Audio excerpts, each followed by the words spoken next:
Good morning, everyone. Good morning, sir.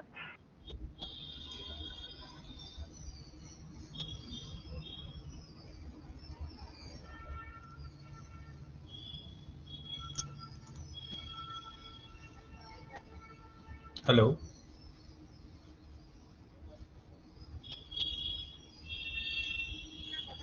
Yes, sir. आवाज नहीं आ रही, एक मिनट रुकिए।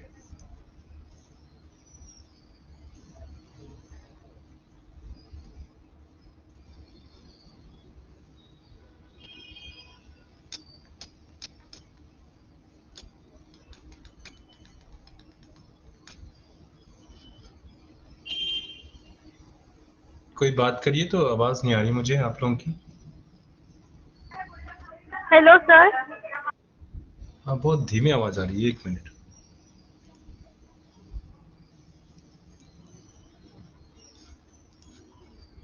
कोई और बात करिए।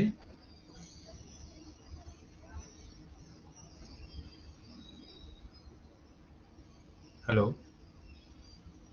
Yes, sir. नहीं, आपकी आवाज आ रही, बहुत धीमे आ रही है, इसलिए बोलो कोई और बात करे एक बार।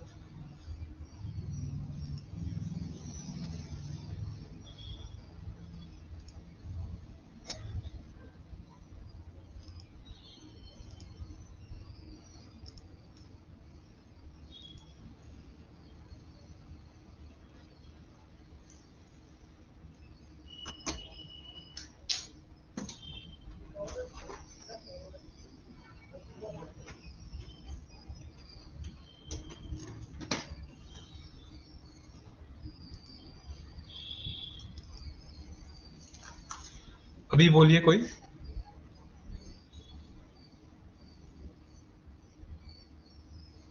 Yes, sir.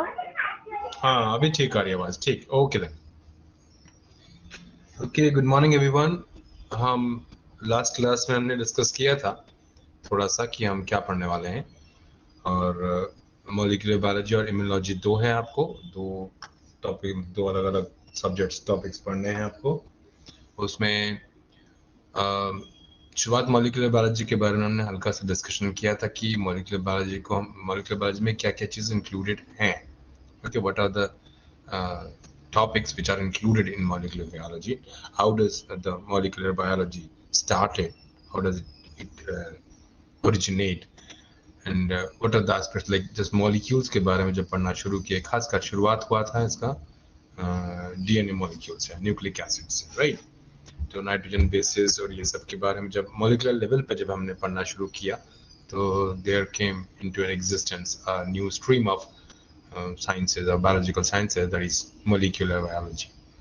अब इसके बारे में मैंने ये भी बताया कि काफ़ी दूसरी चीज़ें भी इसमें इंक्लूड होती चली गई। एंड राइट, एक बात ये है कि हम भी वैसे शुरुआत इसके डीएनए मॉलिक्यूल से ही पढ़ेंगे। अब मैं समझता हूँ कि आप सभी को इतना तो मालूम ही है कि डीएनए मतलब क्या है, इसमें उसका फुल फॉर्म क्या है। डायऑक्सी, हाँ, डिऑक्सी, Ribonucleic acid. ओके। और आरएनए मतलब? Ribonucleic acid. That's good. तो बात उसमें ये डिस्कशन वाली बात तो है नहीं, यू ऑल नो इट, क्योंकि आपने स्कूल लेवल पे भी ये सब चीज़ें पढ़ी हैं। और रही बात आरएनए और डीएनए में, हम जैसे लास्ट टाइम डिस्कस किए थे कि they almost carry the same sequences. Instead of thymine, you find uracil in RNA, right? RNA में सिर्फ मतलब क्या है कि आरएनए के जो लिखने की पद्धत जो है वो सिर्फ बदली हुई है, बाकी सब सेम सीक्वेंसेस के कॉम्प्लीमेंट्री सीक्वेंसेस रहते हैं। डीएनए डीएनए से ही आरएनए फॉर्म होता है, तो वो कॉम्प्लीमेंट्री सीक्वेंसेस को ही अरेंज करता है। बस थायमिन की जगह यूरासिल नाम का नाइट्रोजन बेस को यूज करता है। अब शायद यूरासिल को यूज करने के कारण ही वो स्टेबल हो पाता है। यदि यूरासिल और थायमिन को पढ़ेंगे आप तो सिर्फ उसमें बॉन्ड्स के फर्क हैं, बाकी लगभग कंटेंट सेम है। तो वो because of that particular uracil nitrogen base, the strand which has been synthesized और manufactured from DNA, the RNA strand, it becomes stable. Otherwise यदि यूरासिल की जगह थायमिन लगा हुआ होता तो शायद ये डीएनए का single fragment, single standard DNA बना होता। सिंगल स्टैंडर्ड डीएनए बना होता तो उसको फिर एक कॉम्प्लीमेंट्री स्ट्रैंड बन जाता, यानी कि फिर से डीएनए बन जाता था। So to avoid that, because we need single-stranded molecule which could further accomplish the job of protein synthesis.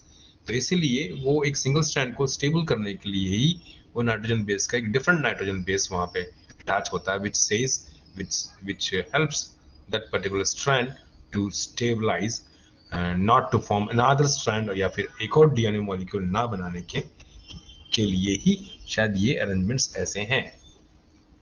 और रही बात, जैसे मैंने कहा कि ये कोड तो लगभग कॉम्प्लीमेंट्री है, कोई चेंजेस नहीं है, सिर्फ थायमिन की जगह यूरासिल है, इसलिए हम इसको बोलते हैं कि स्क्रिप्ट अलग है, लिखा वही गया है लेकिन स्क्रिप्ट अलग है ना।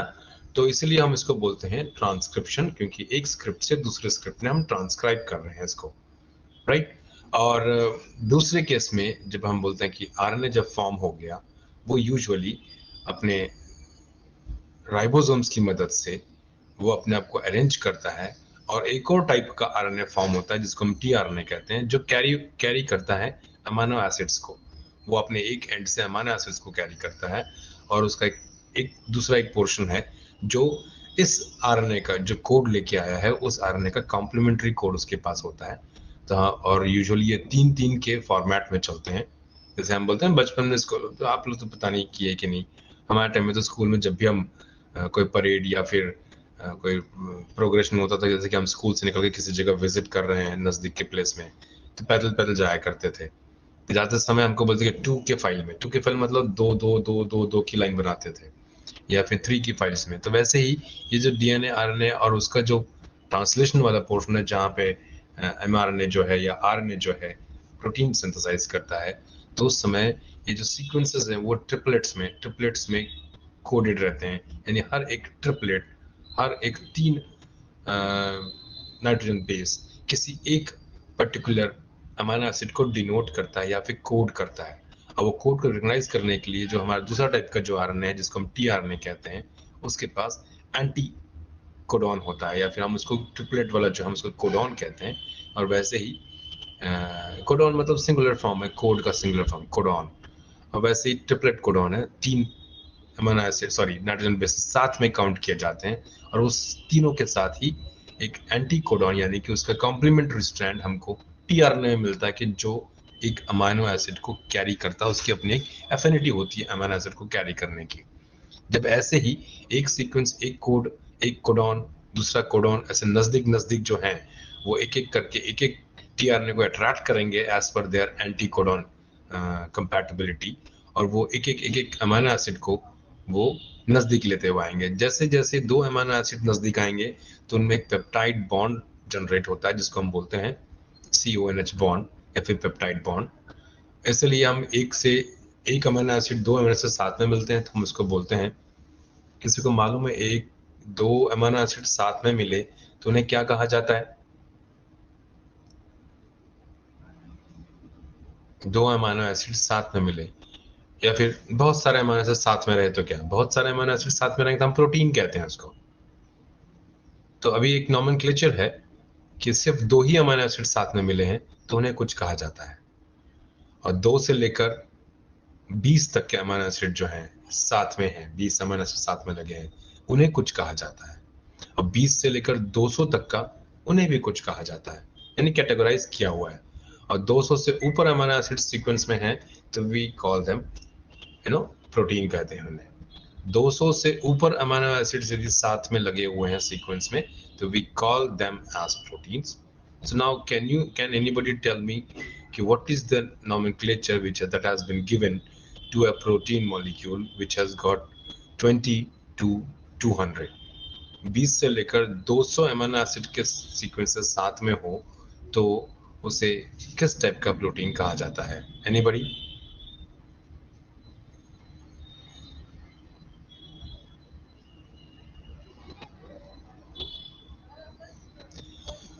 उसे कहा जाता है, एक्चुअली हम नीचे से आते हैं, यदि दो अमीनो एसिड साथ में मिलते हैं दो, तो हम उसको पेप्टोन बोलते हैं, क्योंकि वो जो बॉन्ड है वो कीटोन फॉर्म करता है, क्योंकि एक तरफ अमाइन है ग्रुप है और एक तरफ CONH ग्रुप है ना, क्योंकि एक अमीनो एसिड में दो ग्रुप्स रहते हैं, CO एसिडिक ग्रुप रहता है और एक अमाइन ग्रुप रहता है। तो एसिड और अमाइन जब दोनों एक दूसरे से जुड़ते हैं तो CONH बॉन्ड बनाते हैं, जिसको हम अमाइड ग्रुप या फिर जिसको हम कीटोन वाला फॉर्मेट में देखते हैं।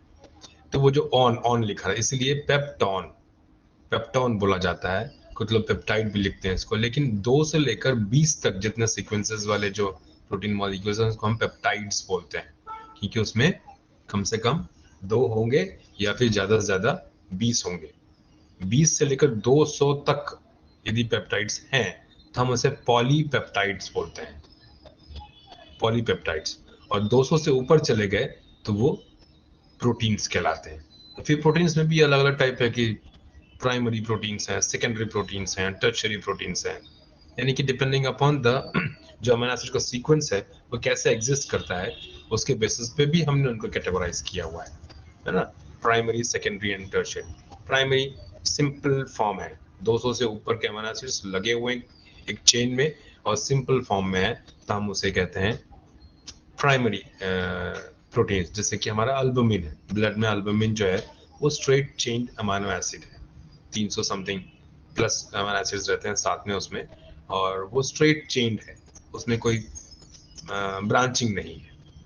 यदि हम ब्रांचिंग देखते हैं, ब्रांचिंग तो होती नहीं है यूजुअली, वो स्ट्रेट चेन ही रहेंगी। लेकिन कभी कभी कैसा होता है कि 2 सल्फर बॉन्ड किसी किसी अमीनो एसिड्स में ऐसे हैं कि अमीनो एसिड में O की जगह, ऑक्सीजन की जगह यदि सल्फर रिप्लेस हो गया, तो ऐसे भी कुछ अमीनो एसिड्स हैं जिसको हम सिस्टीन या फिर आइसोसिस्टीन, 2 नाम से हैं। तो इनमें क्या है कि ऑक्सीजन की जगह वो सल्फर रिप्लेस हो जाता है। तो जब सल्फर और सल्फर नजदीक आते हैं तो वो बॉन्ड फॉर्म कर देते हैं, डाइसल्फाइड बॉन्ड बना देते हैं। तो ऐसे अमीनो एसिड सीक्वेंसेस में जहाँ पे 2 सल्फाइड बॉन्ड्स नजदीक आ जाएं तो डाइसल्फाइड बॉन्ड्स बना लेते हैं। इसीलिए क्या होता है कि वो जो सीक्वेंसेस में आपको या तो फोल्ड्स आ जाएंगे या फिर बेंड आ जाएगा या फिर कहना चाहिए लूप्स फॉर्म हो जाएंगे। यदि सीक्वेंसेस बहुत दूर के हैं और वो दोनों नजदीक आ गए तो लूप फॉर्म होता है। यदि सपोज करिए 50 अमीनो एसिड सीक्वेंसेस हैं, उसके बाद एक सिस्टीन सिस्टीन है, तो सिस्टीन सिस्टीन जब नजदीक आएंगे तो वो दोनों डाइसल्फाइड बॉन्ड बना लेंगे और एक 50 अमीनो एसिड का एक लूप बन जाएगा।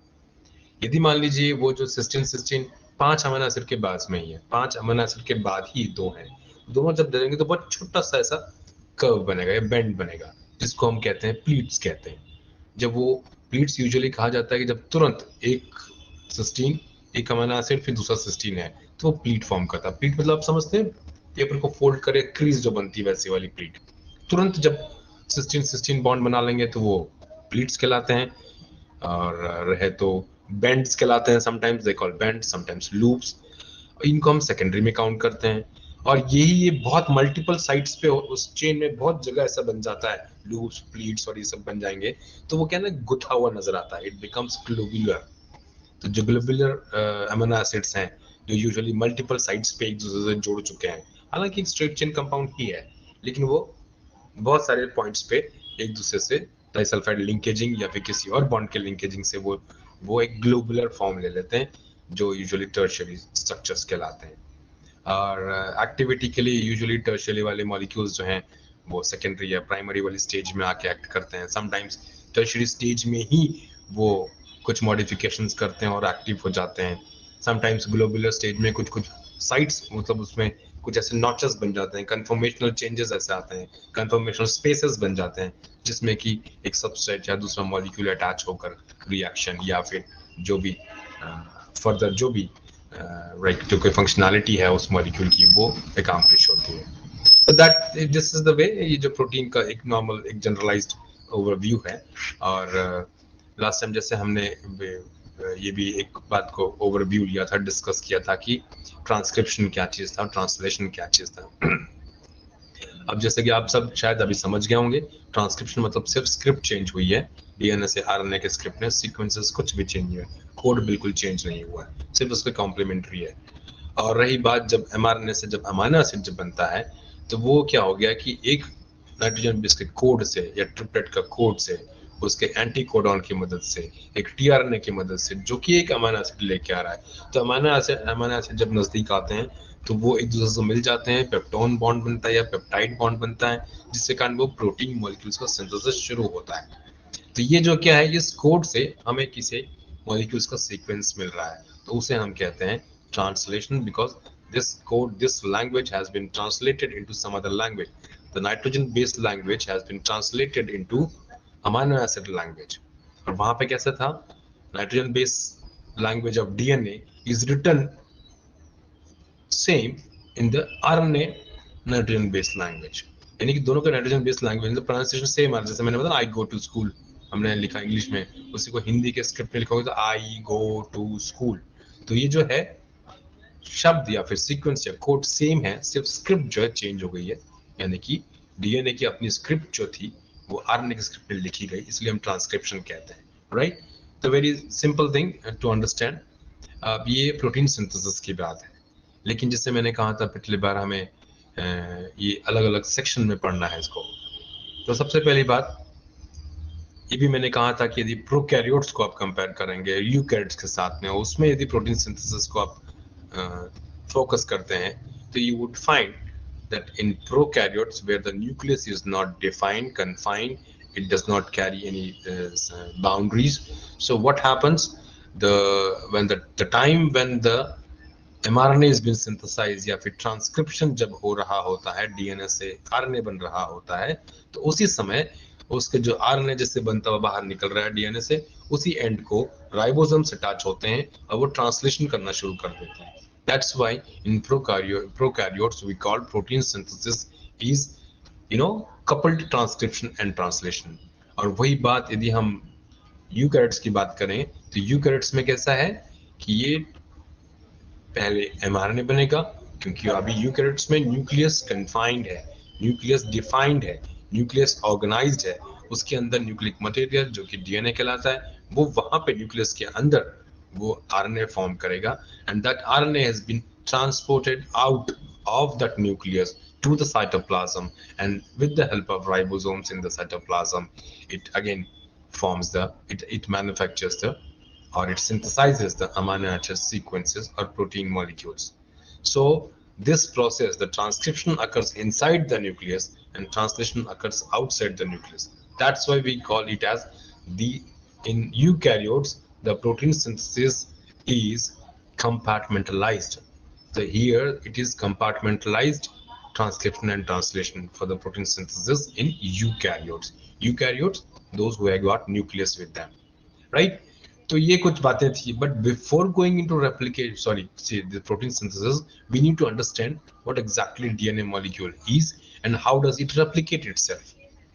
तो there were some experiments, यदि आपको याद हो, आपने पढ़ा है, क्योंकि स्कूल में पढ़ा है, अभी मैं जो बोलूंगा वो कोई नई चीज नहीं बताऊंगा आपको।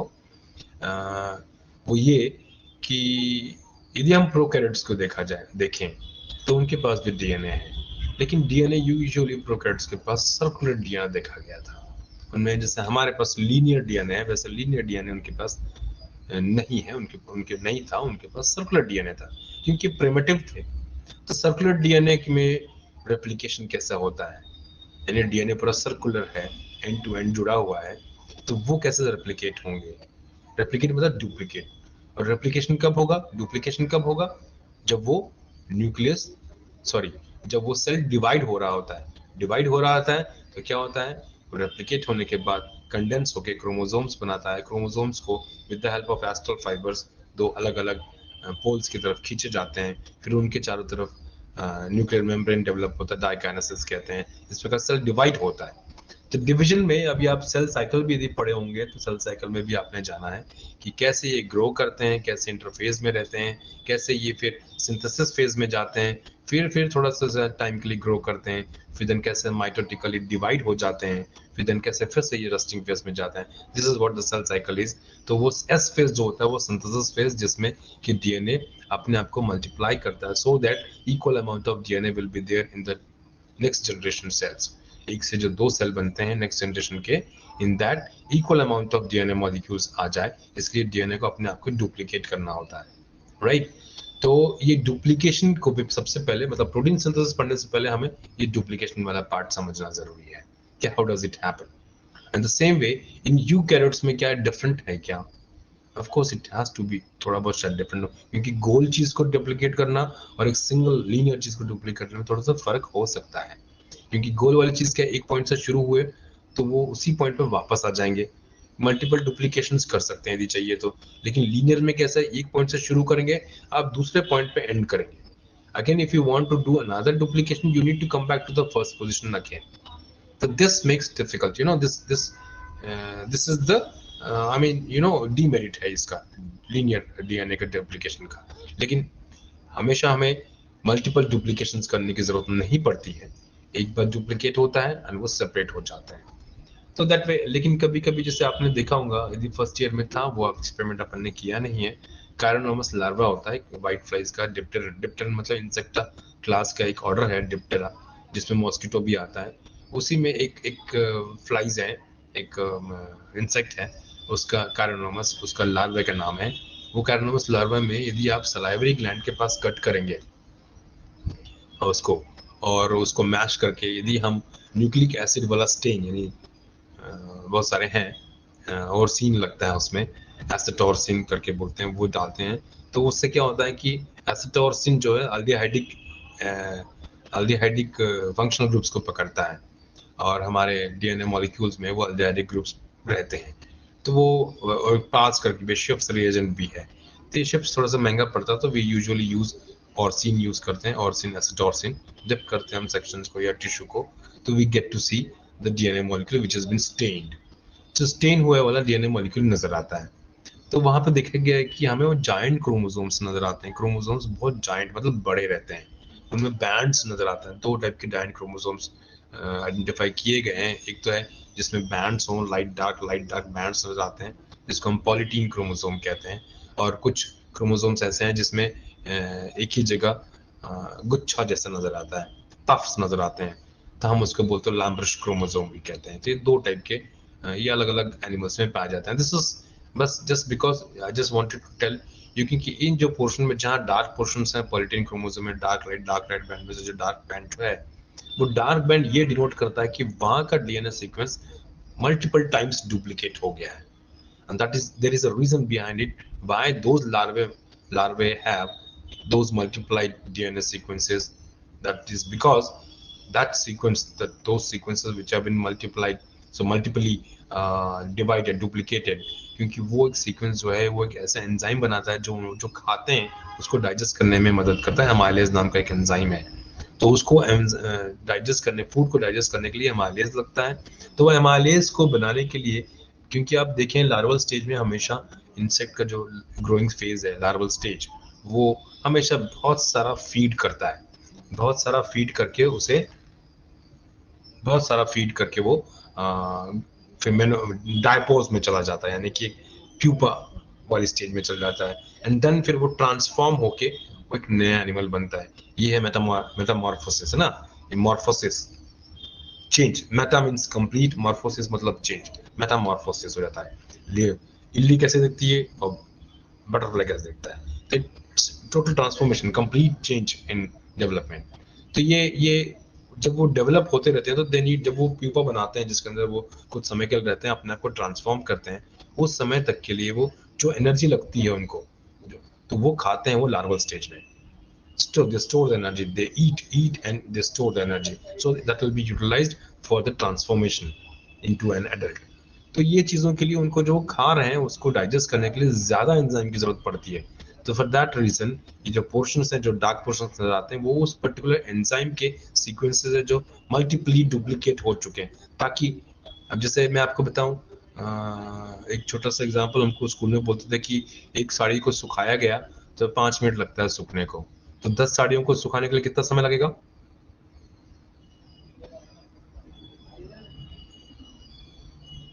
एक साड़ी को सुखाने के लिए 5 मिनट लगता है, तो 10 साड़ियों को सूखने के लिए कितना समय लगेगा?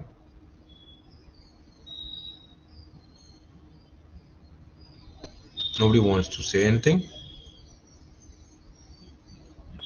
Sir, can you repeat the question?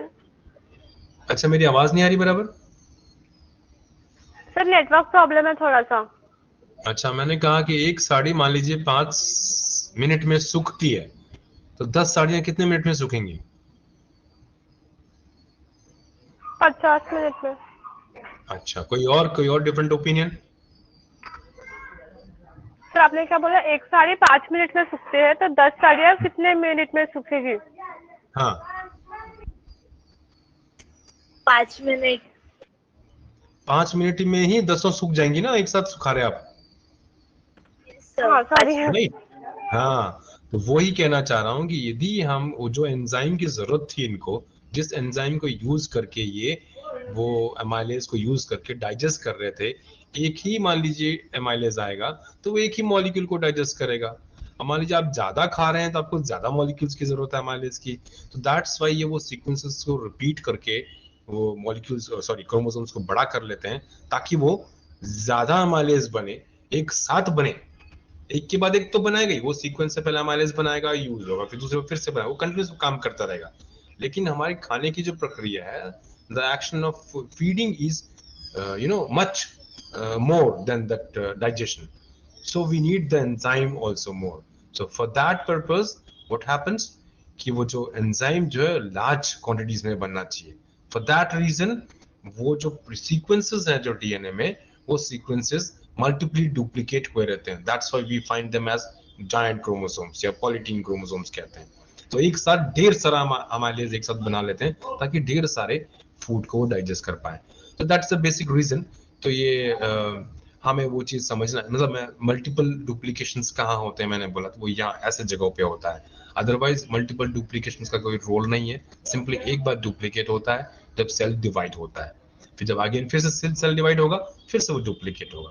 तो first we need to understand what replication और the duplication of DNA is, वो कैसे होता है, कौन से एंजाइम्स इन्वॉल्व हैं, क्योंकि डीएनए आपको मालूम है कि अब थोड़ा सा स्ट्रक्चर के बारे में हम देखेंगे नेक्स्ट क्लास में कि डीएनए का बेसिक स्ट्रक्चर है, यू ऑल नो इट, हम थोड़ा सा रिवाइज करेंगे उसको, and then we'll look into the enzymes which are involved in duplication of DNA. Okay, चलिए, that's all for today. फिर हम नेक्स्ट क्लास में मिलेंगे, थोड़ा सा उसका स्ट्रक्चर के बारे में देखेंगे डीएनए के, फिर एंड देन डुप्लीकेशन के बारे में चले जाएंगे, that too in 2 different sets, एक प्रोकैरियोट में डुप्लीकेशन देखेंगे और यूकैरियोट में डुप्लीकेशन पढ़ेंगे। ओके, चलिए आज के लिए बस इतना ही, thank you very much. Excuse me sir. Thank you sir.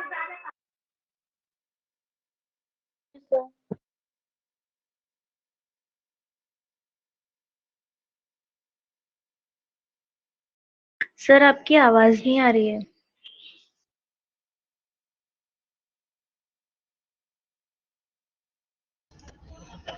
Hello. हाँ सर अभी आ रही है। सर अच्छा, वो मैं ऑफलाइन क्लासेस के बारे में पूछ रही थी कि कुछ नोटिस आई है क्या ऑफलाइन के लिए? नहीं, आएगा आएगा, जल्दी ही आएगा, वो 15 के बाद ही करने वाले थे, तो now they will be deciding it कि like how to take, because सब लोगों ने 50% पे चलाया है, तो how if at all we go for the 50% of offline classes, तो what about the next 50%? so that has to be made, that has to be decided. तो वो डिसाइड हो चुका है, बट डेट का वो कंफर्म कर रहे हैं कि कब से हम शुरू करें, तो हो गई। अब अगला सेमेस्टर जो है मेरे ख्याल से मोस्ट प्रोबेबली सब कुछ ऑफलाइन ही चलेगा, ये सेमेस्टर्स अभी ऐसे निकल जाएंगे जो विंटर एग्जाम वाले जो हैं, एंड देन समर एग्जाम्स के लिए तो आपको क्लासेस के लिए भी आना ही पड़ेगा शायद, तो just wait for few more days, इतना रुक गए हैं, थोड़े समय की और बात है, you will be getting a notification कि शुरू हो रही है क्लासेस फला तारीख से। Okay, yes sir, thank you. Okay, thank you.